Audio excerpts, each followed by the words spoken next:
கிறிஸ்துவுக்குள் பிரியமானவர்களே, கர்த்தரும் இரட்சகருமாய் இயேசு கிறிஸ்துவின் ஈடு இனிய நாமத்தினாலே உங்கள் யாவருக்கும் என் அன்பின் வாழ்த்துக்களை தெரிவித்துக் கொள்கிறேன். தேவனருளிய அப்பம் பிரேயர் மினிஸ்ட்ரி சேனல் மூலியமாக உங்களோடு சந்திப்பதில் மிகுந்த மகிழ்ச்சி அடைகிறேன். தினம்தோறும் இரவு நேரத்திலே பரிசுத்த வேதாந்தத்திலிருந்து ஒரு பகுதி நாம் தியானித்து நம்முடைய குடும்ப பாதுகாப்பிற்காக நாம் ஜெபிக்கிறோம். ஏசாயா 59ஆம் அதிகாரம் 1-2 ஆகிய வசனங்கள். இதோ ரட்சிக்க கூடாதபடிக்கு கர்த்தருடைய கை குறுகி போகவும் இல்லை, கேட்கக்கூடாதபடிக்கு அவருடைய செவி மந்தமாகவும் இல்லை. உங்கள் அக்கிரமங்களே உங்களுக்கும் உங்கள் தேவனுக்கும் நடுவாக பிரிவினை உண்டாக்குகிறது. உங்கள் பாவங்களே அவர் உங்களுக்கு செவிகொடாதபடிக்கு அவருடைய முகத்தை உங்களுக்கு மறைக்கிறது. ஹல்லேலூயா. கிறிஸ்துவுக்குள் பிரியமானவர்களே, இன்னைக்குள்ள செய்தி என்ன அப்படின்னா, உங்கள் அக்கிரமங்களே உங்களுக்கும் உங்கள் தேவனுக்கும் நடுவாக பிரிவினை உண்டாக்குறது. புதிய ஏற்பாட்டிலே இயேசு கிறிஸ்து ராஜாவை யாரெல்லாம் விசுவாசிக்கிறோமோ அந்த பிரிவினை, அந்த நடுச்சோரை தகர்த்து என்று எழுதப்பட்டிருக்கு. சரி, இன்னைக்கு இரவு நேரத்திலே நம்ம வேதத்தை தியானிக்கும் போது நம்ம எப்படி தியானிக்கணும், எப்படி எடுத்துக்கணும் அப்படின்னா, ரட்சிக்க கூடாதபடிக்கு கர்த்தருடைய கை குறுகி போகவும் இல்லை. இயேசு கிறிஸ்து ராஜா உலக ரட்சகர், நமக்காக ஜீவனை தந்திருக்கிறார். இன்றும் பிதாவுடைய வலது பரிசத்திலே பரிந்து பேசிக் கொண்டிருக்கிறார். வாக்கு கடங்காத பெருமூச்சுகளோடு நமக்குள்ளே பரிசுத்த ஆவியானவர் பரிந்து பேசுகிறார். இன்னுமா சில வீட்டுல பிள்ளைகள் ரட்சிக்கப்படாம இருக்கும், கணவர் ரட்சிக்கப்படாம இருப்பாங்க, வீட்டுல மனைவி பரிந்து பேசிட்டு இருப்பாங்க, இன்னொரு பக்கம் பார்த்தா அம்மாமார் பரிந்து பேசிட்டு இருப்பாங்க. உபவாச நாட்களிலே கண்ணீரோடு ஜெபிக்கிற தாய்மார்கள் உண்டு, சகோதரிமார் உண்டு. வீட்டுல எனக்கு கடன் பிரச்சனை, குடும்ப பிரச்சனை, வாழ்க்கை பிரச்சனை சொல்லி நிறைய காரியத்திலே போராடி ஜெபிக்கிற தாய்மார் உண்டு. இதுல எக்ஸாம்பிளுக்கு எங்க வீட்டுல சொல்லணும் அப்படின்னா, நான் வியாபாரத்துல இருக்கும்போது மாந்திரியத்திலே, கடனிலே, மனுஷனை நம்பி பின்னாடி ஏமாந்து நஷ்டத்திலே பல விதமான துன்பத்திலே வாழும்போது என்னுடைய மனைவி ஆலயத்துல போய் டெய்லி கண்ணீர் வடித்து ஜெபிச்சுட்டு வருவாங்க. அப்புறம் எங்க அம்மா அழுது ஜெபம் பண்ணுவாங்க. இது போக குடும்பத்திலே மற்றவர்கள். ஆனா என் வாழ்க்கையிலே என்னைக்கு நான் உணர்ந்து, அந்த வேர்டு ரொம்ப முக்கியம், என்னைக்கு நான் உணர்ந்து நான் துன்மார்க்கனா, கர்த்தரை விட்டு தள்ளி போறேனா, இதெல்லாம் செக் பண்ணி பார்க்கும்போதுதான் கர்த்தருடைய வழி, செம்மையான வழினா என்ன, கர்த்தரை விட்டு தள்ளி போற வழி என்ன, இதெல்லாம் எப்போ கண்டுபிடிக்க ஆரம்பிச்சேன் அப்படின்னா, முதல்ல நான் கையில பைபிள் எடுத்து வாசிக்க ஆரம்பிச்சேன். இதை ஏன் உங்களுக்கு நான் இப்படியே சொல்லித்தரேன் அப்படின்னா, ரட்சிக்க கூடாதபடிக்கு கர்த்தருடைய கை குறுகி போகவும் இல்லை. நீங்க எந்த நாட்டுல இருக்கலாம், கர்த்தர் உடனே உங்களை தொடுவார். ஆனால் இன்னைக்கு ஜனங்கள் துன்மார்க்கமான வழியில போகும்போது, அழிந்து போற வழியில போகும்போது, அந்த குடும்பத்துக்குள்ளே சாபம் ஓடிட்டு இருக்கும், பிசாசு உள்ள வந்துட்டு போயிட்டு இருப்பான். அந்த வீட்டுல பார்த்தா இருள் இருக்கும், நைட்டு பார்த்தா தூக்கம் இருக்காது, வாழ்க்கையில பார்த்தா நிம்மதி இருக்காது.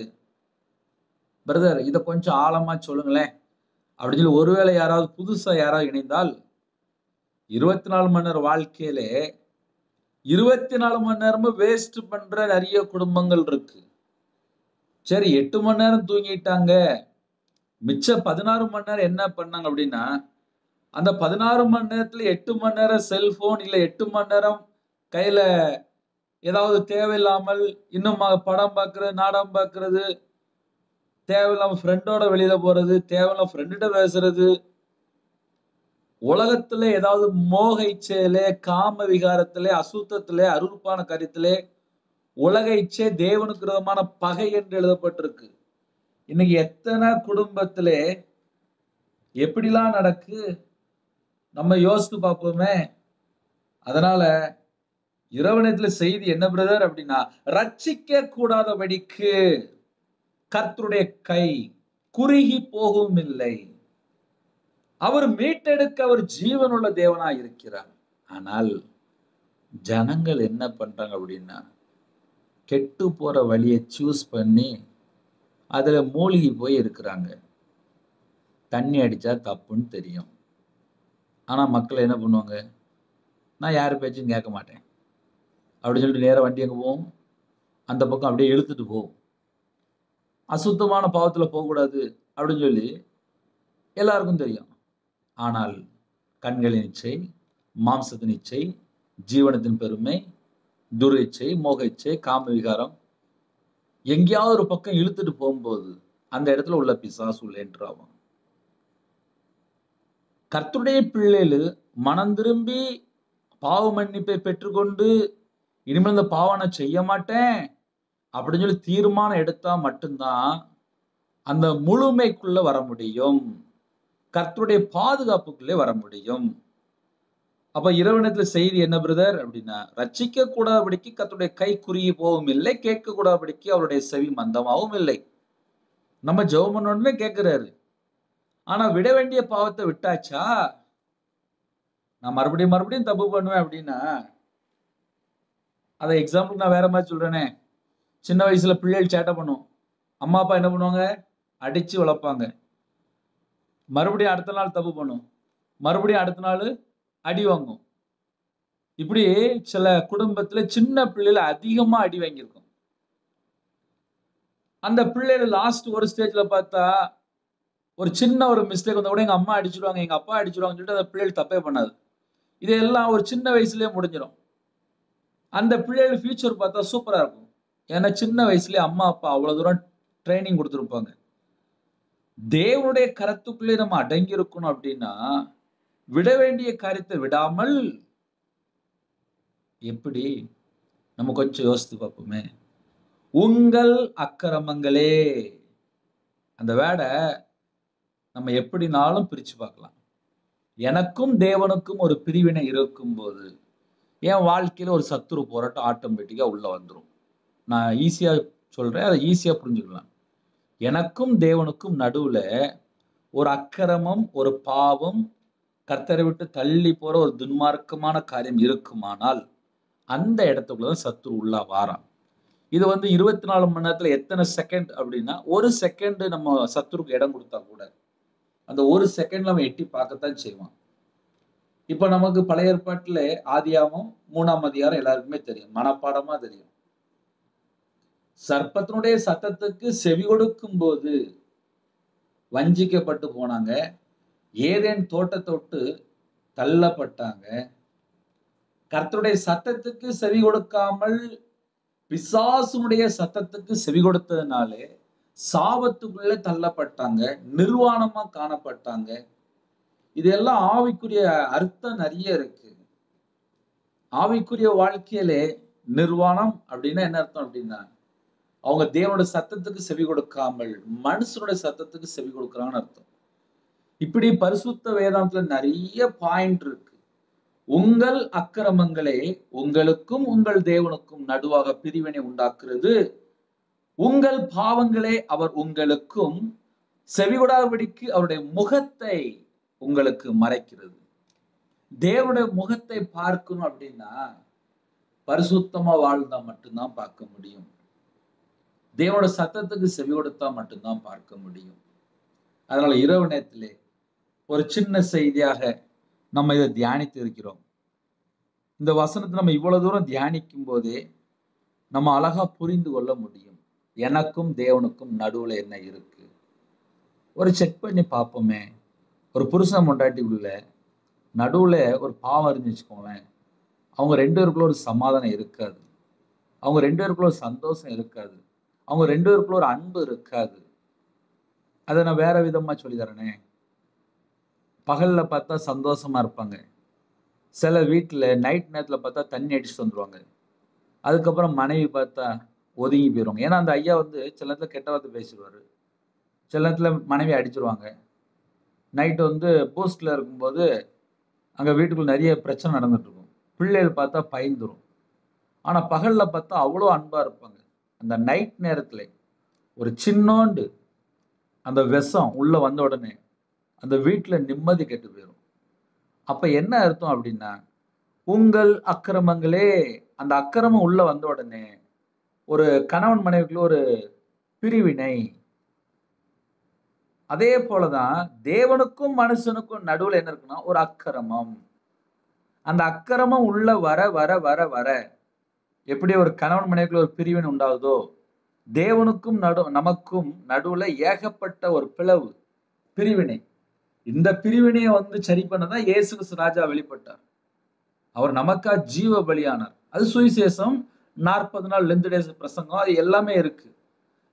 இன்னைக்குள்ள செய்தியில நம்ம இருதயத்துக்குள்ளே அக்கிரமங்கு ஒரு பாயிண்ட் உள்ள இருக்கும்போது நமக்கும் தேவனுக்கும் நடுவுல ஒரு பிரிவினை இருக்கத்தான் செய்யும். அதை ஏன் அப்படியே சொல்ல வேண்டியது அப்படின்னா, உங்கள் தேவனுக்கும் நடுவாக பிரிவினை உண்டாக்குறது, அப்படிதான் எழுதப்பட்டிருக்கு, உண்டாக்குறது. அந்த பிரிவினை எப்பம்பா வந்துச்சு? எனக்கும் தேவனுக்கும் எப்பம்பா பிரிவினை வந்துச்சு அப்படின்னா, ஏதோ ஒரு அக்கிரமம். அதை நம்ம எக்ஸாம்பிளுக்கு நிறைய பாயிண்ட்ல சொல்லலாம். அடுத்த வீட்டு சொத்தை கொள்ளையடிச்சு வீட்டுக்குள்ள வச்சிருப்பாங்க, களவாண்டு வச்சிருப்பாங்க, சேர்த்து வச்சிருப்பாங்க. அது எல்லாம் சாபம் தானே. அதனால வேண்டாம். கர்த்தருடைய பிள்ளைகள் தேவன் பக்கம் மனம் திரும்பி ஆசீர்வாதங்களை பெற்றுக்கொள்வோம். உங்கள் பாவங்களே அவர் உங்களுக்கு செவிகொடாதபடிக்கு. அதுல அந்த வேர்டு ரொம்ப கிரிட்டிக்கலான வேர்டு, உங்கள் பாவங்களே. இன்னைக்கு நம்ம ஜெபம் கேட்கப்படணும் அப்படின்னா பாவத்துல இருந்து மனம் திரும்பிடணும். அவர் உங்களுக்கு செவி கொடாதபடிக்கு. ஏன் அப்படி எழுதப்பட்டிருக்கு? பாவங்களே. அந்த வேர்டு ரொம்ப முக்கியமான வேர்டு, பாவங்களே. அவர் உங்களுக்கு செவி கொடாதபடிக்கு அவருடைய முகத்தை உங்களுக்கு மறைக்கிறது. அதனால நைட் நேரத்தில் இந்த மாதிரி செய்தி நம்ம கேட்கும்போது கொஞ்சம் கஷ்டமா தான் இருக்கும். ஏன்னா நிறைய குடும்பத்துல அக்கிரமத்துல வாழ்ந்துட்டு இருப்பாங்க. சொன்னா கேட்க மாட்டாங்க, மறுபடியும் மறுபடியும் சொன்னாலும் கேட்க மாட்டாங்க. துணிகரமா துன்மார்க்கமா மரண வழியில போயிட்டு இருப்பாங்க. அது லாஸ்ட் பார்த்தா 2ஆம் மரணமாகி அக்னி கடல்ல கொண்டு சேர்த்துரும். ஒரு பாவி மனம் திரும்பினா பரலோகத்துக்குள்ளே மிகுந்த சந்தோஷம். இன்னைக்குள்ள செய்தி கடினமான செய்தி தான். அந்த கடினமான செய்திய நம்ம எப்படி புரிந்து கொள்கிறோம், அதுதான் ரொம்ப முக்கியம். அதனால இன்னைக்குள்ள செய்தியை நம்ம தியானித்து பார்க்கும்போது உங்க வாழ்க்கையிலே ஒரு மாற்றம் இருக்கா, இதெல்லாம் நம்ம யோசித்து பார்க்கலாம். ஹல்லேலூயா. ஒரு சின்ன ஜெபம் பண்ணி முடிச்சிருவேன். இருக்கிற இடத்துல முழங்கால் படிடுங்க, கண்களை மூடி நாம் ஜெபம் செய்வோம். அன்பின் கர்த்தாவே, உம்மை நன்றியோடு துதிக்கிறோம், சொல்கிறோம்ப்பா. உங்க கரத்துல நாங்கள் அடங்கி இருக்கணும். இந்த நாள் முழுவதும் பாதுகாத்து கிருபைக்காக நன்றி. இரவு நேரத்திலே பஸ்ல போறாங்க, கார்ல போறாங்க, ட்ரெயின்ல போறாங்க, ஃப்ளைட்ல போறாங்க, நைட் நேரத்துல டிரைவிங் லைன்ல இருக்காங்க. அந்த குடும்பத்துக்கு மிகுந்த பாதுகாப்பு வேணும். உங்களோட ரத்த கொட்டைகளை வேலை அடைத்து மூடி மறைத்து பாதுகாத்து கொள்ளுங்க. வாலிப பிள்ளைகள், வாலிப பையங்க நைட் டியூட்டில இருக்கிறாங்க. வாட்ச்மேன் ஜெபிக்கிறாங்க, செக்யூரிட்டி ஜெபிக்கிறாங்க, போலீஸ் ஆபீஸ் ஜெபிக்கிறாங்க, ஆர்மியில ஜெபிக்கிறாங்க, அதிகாரிகள் ஜெபிக்கிறாங்க, தலைவர் ஜெபிக்கிறாங்க. நைட் நேரத்துல மஃப்டில நிறைய டியூட்டில இருக்கிறாங்க. சில குடும்பத்துல நைட் நேரத்துல வேற வேற நாட்டுல வேலை பார்த்துட்டு இருக்கிறாங்க. நைட் நேரத்துல யாரெல்லாம் வேலை பார்க்குறாங்களோ எல்லா குடும்பத்துக்கும் கர்த்தருடைய பாதுகாப்பு எங்களுக்கு வேணும். உங்க பிள்ளைகளோட கர்த்தர் கூட இருக்கணும். கர்ப்பத்தில் எங்கேயா ஜெபிக்கிறாங்க, எந்த குடும்பத்துல எந்த சூழ்நிலையில இணைந்திருக்காங்களோ கர்த்தருக்கு தெரியும். கர்த்தருடைய கரத்துல அர்ப்பணிக்கும். கர்த்தர் ஆசிரியங்க. மாசமா இருக்காங்க, அந்த பிள்ளைகளை ஆசிரியங்க. டெலிவரி பண்றாங்க, பரம வைத்தியர் கூட இருங்க. உங்க நாமம் மகிமைப்படட்டும். சில குடும்பத்துல திருமணம் முடிந்ததுக்கு அப்புறம் நிம்மதியில்லாத சூழ்நிலை, எல்லாவற்றையும் கர்த்தர் மாற்றித்தாங்க. யாரெல்லாம் தங்களை தாழ்த்துறாங்களோ எல்லா குடும்பத்துக்கும் கர்த்தர் ஆசிரியங்க. உமக்கு பிரியமானபடி வாழ எங்களுடைய ஆவி, ஆத்துமா, சரீரம், சிந்தனை, நினைவு எல்லாம் அர்ப்பணிக்கிறோம். எத்தனையோ தேசத்துக்குள்ள இணைந்துருக்காங்கப்பா. எல்லா குடும்பத்துக்கும் கர்த்தர் ஆசிரியங்க. ஒவ்வொரு குடும்பமும் இயேசு கிறிஸ்துவின் ரத்தத்தினாலே ஆசீர்வதிக்கப்படட்டும். சிறுபிள்ளை முதல் கொண்டு முதியோர் வரை எல்லாரையும் ஆசீர்வதிங்க. உபவாசத்தோடு இருக்காங்க. உபவாச நாட்களிலே அவங்களோட மன விருப்பத்தை நிறைவேற்றுங்க. குறைகள் குற்றங்களை மன்னித்து பரிசுத்தப்படுத்தி ஆசீர்வதிங்க. தேவனாருடைய அப்பம் பிரேயர் மினிஸ்டர் மூலியமா இணைந்திருக்கிற எல்லா குடும்பத்தையும் கர்த்தர் ஆசீர்வதிங்க. உங்க நாமம் மகிமைப்படட்டும்.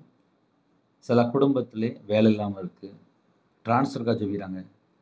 சில குடும்பத்துக்குள்ளே நிறைய குழப்பங்கள், எல்லாவற்றையும் மாற்றித்தாங்க. அவசர சிகிச்சையில ஹாஸ்பிட்டல்ல, ஐசியூல, இன்பேட்டில் எம்ஆர் ஸ்கேன் எடுத்து அர்ஜென்ட்டா சில குடும்பத்தில் கண்ணீரோடு ஆக்சிடென்ட் கேஸில் மரண தருவாயில் யாரெல்லாம் எந்த நாட்டுக்குள்ளே எந்த இடத்துல கண்ணீர் வடிக்கிறாங்களோ அந்த குடும்பத்தை கர்த்தர் உடனே சந்திக்க வேண்டும். உங்கள் நாமம் மகிமைப்படட்டும். உம்முடைய கரத்தில் அர்ப்பணிக்கிறோம். இந்த நாளின் ஜெபித்த எல்லா குடும்பத்தை கர்த்தர் ஆசீர்வதிங்க. பலகணிகளை தரங்க, பண்டகசாலை தரங்க. கர்த்தருடைய கரம் பிள்ளைகளோட கூட இருக்கட்டும். யாரெல்லாம் தங்களை தாழ்த்துறாங்களோ அவங்களோட மன விருப்பத்தை கர்த்தர் நிறைவேற்றித்தாங்க. சில குடும்பத்திலே இனிமேல் நான் யாருக்காக வாழ வேண்டும், துக்க முகத்தோடு ஜெபிக்கிறாங்கப்பா. கர்த்தர் மீட்டெடுங்க. எல்லா குடும்பமும் ரட்சிக்கப்படணும். எல்லாரும் மனம் திரும்பணும். எல்லாரும் சத்தியத்தை அறிந்து கொள்ளணும். எல்லாரும் கனி கொடுக்கணும். பிதாவின் சித்தத்துக்குள்ள நாங்கள் வரணும்ப்பா. ஒரு பாவி மனம் திரும்பும்போது பரலோகத்தில் மிகுந்த சந்தோஷம் என்று சொன்னீங்க. யாரெல்லாம் இணைந்திருக்காங்களோ எல்லாரும் மனம் திரும்பி ஆசீர்வாதங்களை பெற்றுக்கொள்ளணும். கர்த்தர் கிருபை செய்யுங்க. படிக்கிற பிள்ளைகளுக்காக ஸ்தோத்திரம். எக்ஸாம் அப்பா எழுதி கொண்டிருக்கிறாங்க. ஒவ்வொரு குடும்பத்தையும் கர்த்தர் தொடுங்க, சந்திங்க. பிள்ளைகளுக்கு தேவ ஞானத்தினாலே தேவ புத்தினால் நிரப்புங்கப்பா. எல்லா குடும்பமும் இயேசு கிறிஸ்து நாமத்தினாலே பரிபூர்ணமாக ஆசீர்வதிக்கப்படட்டும். எத்தனையோ தேசத்துக்குள்ளே தாழ்த்துறாங்க, அர்ப்பணிக்கிறாங்க. அவங்க இதயத்துக்குள்ள நிறைய பாரம் இருக்கு. அந்த பாரத்தை எல்லாம் நீக்கி போட்டுருங்க, நீக்கி போட்டுருங்க, நீக்கி போட்டுருங்க, நீக்கி போட்டுருங்க, நீக்கி போட்டுருங்க. உங்க நாமம் மட்டுமே விடட்டும். நைட் நேரத்திலே கடனில் போராடின குடும்பம் உண்டு. அந்த கடன் பிரச்சனைக்கு ஒரு முடிவு கொண்டு வாங்க. குடும்பம் ரட்சிக்கப்படாமல் இருக்கு. தேவையில்லாம வீண் செலவு, தேவையில்லாம பணம் போயிட்டு இருக்கு. அந்த குடும்பங்கள் ரட்சிக்கப்படட்டும். இரவு மூலமா ஜெபிக்கிறங்க. ஒவ்வொரு குடும்பத்தையும் கர்த்தர் சந்திங்க. கர்த்தருடைய கரம் பிள்ளைகளோட கூட இருக்கட்டும். இன்பமான தூக்கம் தாங்க. அதிக அளவில் எழுப்பிடுங்க.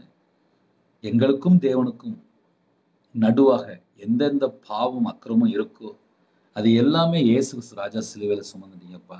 உங்க ரத்தத்தினால கழுவி உங்க பிள்ளைகளை சுத்திகரிங்க. மனம் திரும்பி பாவ மன்னிப்பை பெற்றுக்கொள்ளும் போது தேவனிடத்திலிருந்து நாங்கள் இரக்கங்களை பெற்றுக்கொள்கிறோம். தேவனிடத்திலிருந்து இரக்கங்களை பெற்றுக்கொள்ள எங்களை அர்ப்பணிக்கிறோம். யாரெல்லாம் அர்ப்பணித்தாங்களோ உங்களோட ரத்தத்தினாலே கழுவி சுத்திகரித்து மறுபடியுமாக ஆசீர்வதிங்க. எல்லா தலைமுறை சாபத்தை எல்லாம் நீக்கி பரிபூர்ணமாக ஆசீர்வதிங்க. உங்க நாமம் மகிமைப்படட்டும். இயேசு கிறிஸ்துவின் பிதாவே ஆமென். தேவனுக்கே மகிமையுண்டதாக. கர்த்தர் தாமே உங்களை உங்கள் குடும்பத்தின் சகல காரியத்திலும் சம்பூர்ணமாக திருப்தியாக கர்த்தர் கொண்டு பரிபூர்ணமாக ஆசீர்வதிப்பாராக. ஆமென். கர்த்தராகிய இயேசு கிறிஸ்துவின் கிருபையும் பிதாவாகிய அன்பும் பரிசுத்தனோட ஐக்கியம் இப்பொழுதும் எப்பொழுது சதா காலங்களிலும் நம் அனைவரும் கொடுப்பதாக. ஆமென். கிறிஸ்து பிரியமானவர்களே, 9363064181 நமது உண்டால் உங்களுக்காக ஜெபிப்போம். என் பேர் ரவிராஜ். எனக்காக ஜெபித்துக் கொள்ளுங்கள். அது மாத்திரமில்லை, தொடர்ந்து இணைந்திருங்கள். கர்த்தர் குடும்பத்தை ஆசீர்வதிப்பார். தேவையில்லாம நேரத்தை வேஸ்ட் பண்ண வேண்டாம். இரவு நேரத்திலே தனி ஜெபம் பண்ணுங்க, குடும்ப ஜெபம் பண்ணுங்க. கர்த்தர் கூட இருப்பார். God bless you.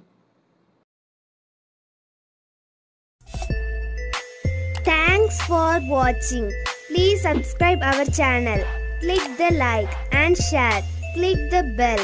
God bless you.